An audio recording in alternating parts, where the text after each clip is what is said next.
Hey guys, welcome back to another episode. In this episode, I'm gonna walk you through the steps on how you can track your order on Best Buy. So in order to track your order on Best Buy, all you have to do is just make sure to watch this video till the end and follow the instruction as guided. Now then, to begin with, first of all, you need to go ahead and log into your Best Buy account. So for that, you can either use an application or a web browser. So in my case, I'm using a web browser. Either way, the procedure is gonna remain the same. So just make sure to follow these instructions. Now, first of all, when you're actually using a web browser, then you have to type in bestbuy.com and log in into your account. Once logged in, that's going to directly take you to the home page, which is going to look something like this.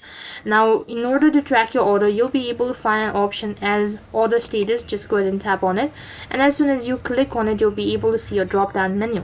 So right over here, you'll be provided with the purchases that you've made throughout the year and your order that you've made. So in order to see your order status, all you have to do is just under the product, you'll be able to see track your order. Just go ahead and tap on it and enter in the tracking ID. As soon as you're done entering the following information, you'll be able to see your order status, or you can track your order. So in this way, you can track your order on Best Buy. That is all for this video. I hope the video was helpful. Make sure to like, share and subscribe to our channel.